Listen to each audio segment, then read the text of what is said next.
बिस्मिल्लाहिर्रहमानिर्रहीम। इससे पहली वीडियो में हमने बात की अबाउट द साइटोप्लाज्म और आज इस वीडियो में हम सेल ऑर्गेनेल या ऑर्गेनॉइड्स को शुरू करने वाले हैं। सबसे पहले हम एंडोप्लाज्मिक रेटिकुलम को शुरू करते हैं इससे और इसको डिटेल के साथ पढ़ते हैं। इसके बाद फिर आगे ये सिलसिला बढ़ाएंगे इंशाल्लाह। तो एंडोप्लाज्मिक रेटिकुलम एक मेम्ब्रेन बाउंडेड ऑर्गेनेल है। ये यूजुअली सेल्स में सेल साइटोप्लाज्म में मौजूद होता है। ये एंडोप्लाज्मिक रेटिकुलम को एंडोप्लाज्मिक रेटिकुलम का नाम क्यों दिया गया है? ये एंडोप्लाज्मिक का मतलब ये है कि ये मोस्टली कंसंट्रेटेड होता है इन द एंडोप्लाज्म। इससे पहली वीडियो में हमने साइटोप्लाज्म के जो साइटोसोल था इसके दो पार्ट पढ़े, एक एक्टोप्लाज्म और दूसरा एंडोप्लाज्म। ये एंडोप्लाज्मिक रेटिकुलम जो होता है ये एंडोप्लाज्म में कंसंट्रेटेड होता है, इसलिए इसको एंडोप्लाज्मिक कहते हैं। तो पहला पार्ट जो इसको नाम दिया गया एंडोप्लाज्मिक रेटिकुलम। तो एंडोप्लाज्मिक का मतलब ये है कि ये एंडोप्लाज्म में कंसंट्रेटेड होता है। ये एंडोप्लाज्म में कंसंट्रेटेड होता है। अच्छा, रेटिकुलम का मतलब ये है कि नेटवर्क। सबसे पहले जब उसको ऑब्जर्व किया गया, एंडोप्लाज्मिक रेटिकुलम को ऑब्जर्व किया गया, तो वो एक नेट की शक्ल में मुख्तलिफ़ किस्म के ट्यूब्यूल सेल साइटोप्लाज्म में पाए गए। फिर इसको इसलिए नेटवर्क रेटिकुलम का वर्ड यूज़ किया और कंसंट्रेटेड था कहाँ पर? एंडोप्लाज्म में, तो इसलिए इसको एंडोप्लाज्मिक रेटिकुलम का नाम दिया गया। इसके बाद हम पढ़ते हैं discovery of the endoplasmic reticulum.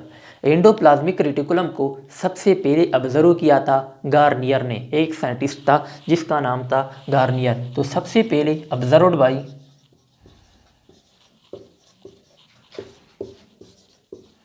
Garnier, सबसे पहले गार्नियर ने ऑब्जर्व किया था। इसके बाद जो इसका अल्ट्रा स्ट्रक्चर था एंडोप्लाज्मिक रेटिकुलम का, उसको 3 साइंटिस्ट जिसके नाम थे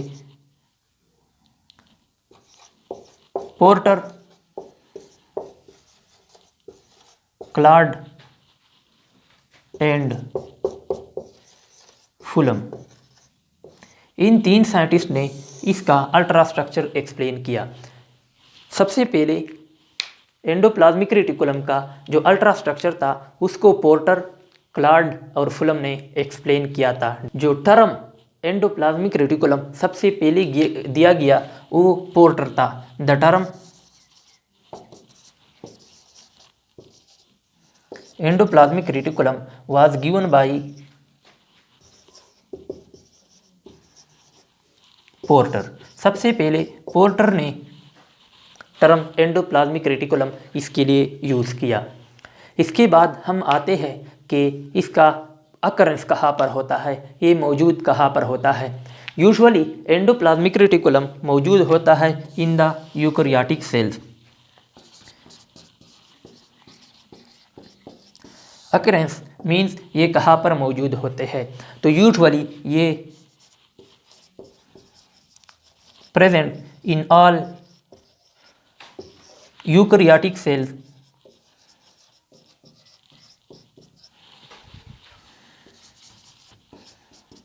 एक्सेप्ट मासिवाए जो जर्मिनल सेल होते हैं, एम्ब्रियनिक सेल्स होते हैं, इसमें नहीं होते हैं। ये एंडोप्लाज्मिक रेटिकुलम जो होते हैं, ये याद रखना, ये एम्ब्रियनिक सेल्स जो होते हैं या जिसे जर्मिनल सेल्स कहते हैं, इसमें ये मौजूद नहीं होते हैं।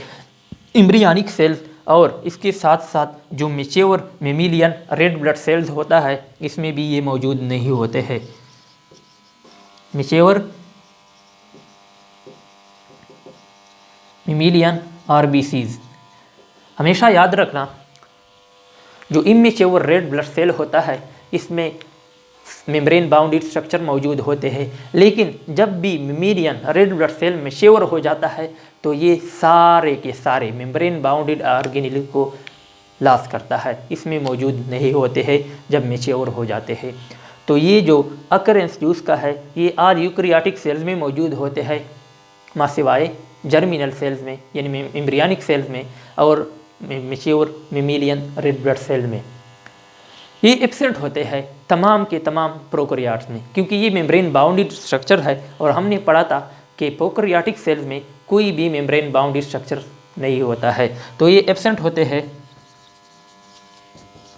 In prokaryotes. तो ये प्रोकैरियोट्स में मौजूद नहीं होते हैं।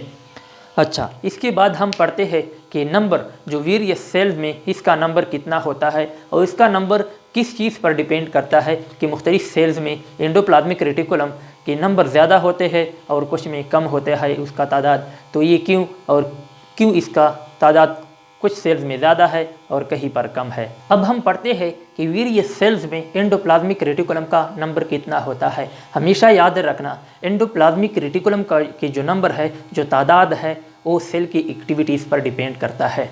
जब सेल मोस्ट एक्टिव हो, मोर एक्टिव है, तो इसमें एंडोप्लाज्मिक रेटिकुलम का के नंबर, उसका तादाद भी ज़्यादा होगा। क्यों?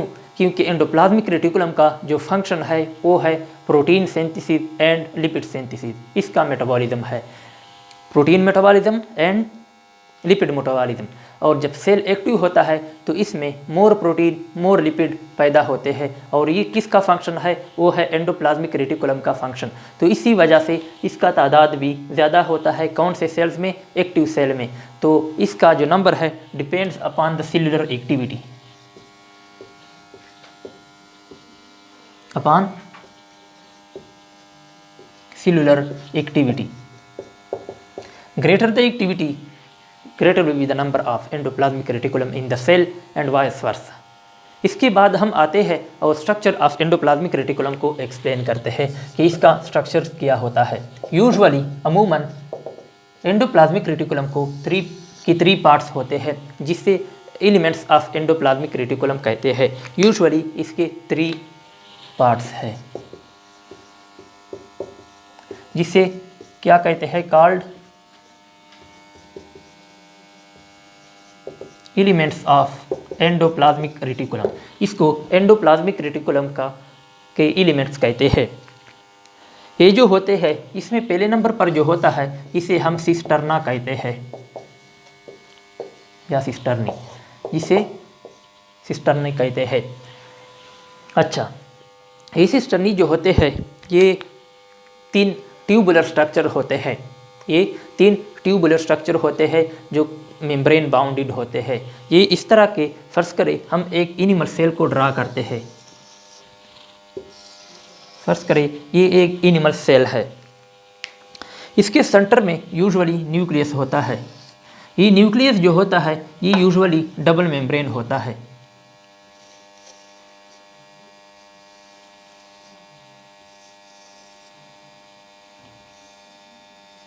इस तरह ये डबल मेम्ब्रेन होता है। लेकिन यहाँ पर जो आउटर मेम्ब्रेन है न्यूक्लियस का, ये थोड़ा सा प्रोट्रूडेड हो जाता है। यहाँ पर ये जो सेल मेम्ब्रेन है ये थोड़ा सा इस तरह बाहर प्रोट्रूडेड हो जाता है, बाहर की तरफ उभर जाता है। फिर इससे इस तरह के ट्यूब्यूल बन जाते हैं और ये ट्यूब्यूल काफ़ी तादाद में होते हैं।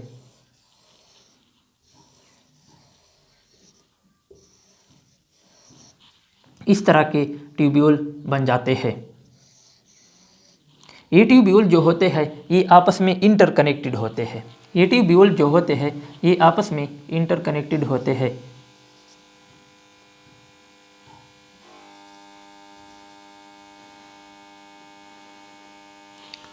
इसी तरह ये आपस में इंटरकनेक्टेड होते हैं, जिसे हम सिस्टर्ना कहते हैं या सिस्टर्नी कहते हैं। ये सिस्टर्नी न्यूक्लियस के नज़दीक होते हैं, न्यूक्लियस के करीब होते हैं, more closer toward the nuclear membrane. और ये एक्चुअली ये न्यूक्लियस का जो आउटर मेम्ब्रेन है वो बाहर की तरफ प्रोट्रूडेड हो जाता है और इससे ये सिस्टर्ना बन जाता है। तो सिस्टर्नी जो हो गए 3।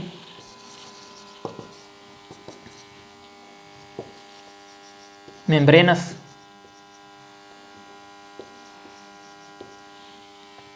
ये 3 हो गए मेम्ब्रेनस ट्यूबुलर स्ट्रक्चर्स।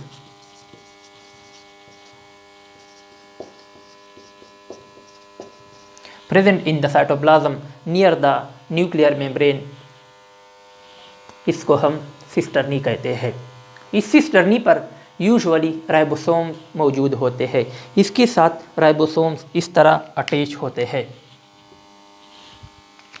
कलर थोड़ा सा तब्दील कर, यहाँ पर इसके साथ राइबोसोम्स अटैच होते हैं through ribophorin protein. Ribophorin proteins की मदद से इसके साथ राइबोसोम्स अटैच होते हैं। मैं आपसे एक क्वेश्चन पूछता हूँ कि हमने पढ़ा कि एंडोप्लाज्मिक रेटिकुलम जो होते हैं वो कौन से सेल्स में मौजूद होते हैं? वो सिर्फ और सिर्फ यूकैरियोटिक सेल्स में मौजूद होते हैं। तो यहाँ पर जो राइबोसोम होते हैं वो कौन से होंगे? 80S के होंगे या 70S के?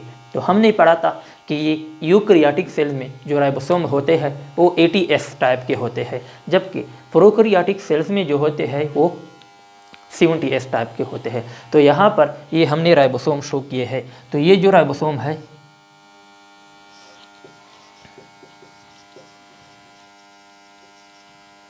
ये 80S के होंगे क्योंकि सेल यूकैरियोटिक है।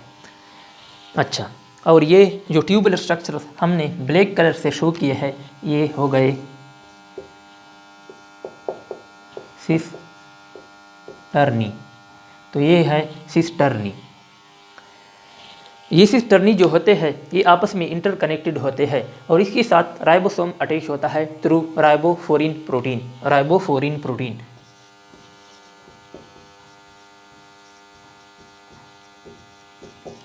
अच्छा, इसके अलावा जो दूसरा एलिमेंट है एंडोप्लाज्मिक रेटिकुलम का, इसको वेसिकल कहते हैं।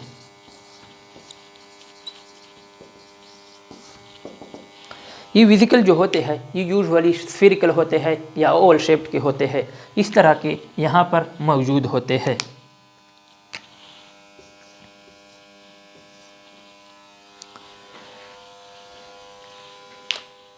बहुत कम तादाद में वेसिकल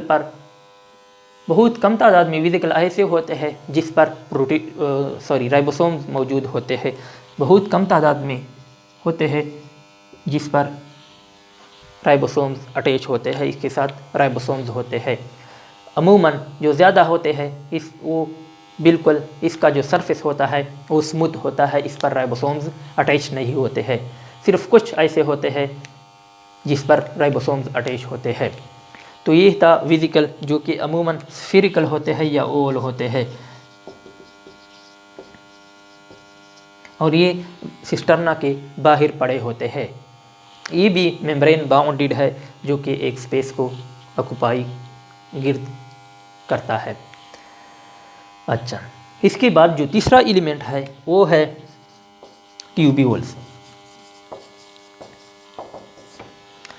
ट्यूब्यूल्स जो होते हैं यही जो एंडोप्लाज्मिक रेटिकुलम की जो सिस्टर्ना एलिमेंट है ये आगे फिर इस तरह का ट्यूब्यूल बना देते हैं।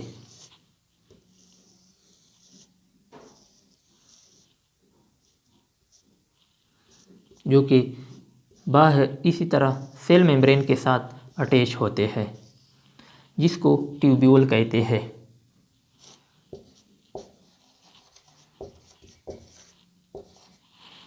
ये ट्यूब्यूल थर्ड एलिमेंट है एंडोप्लाज्मिक रेटिकुलम का। ये जो थे ग्रीन कलर के ये थे वेसिकल।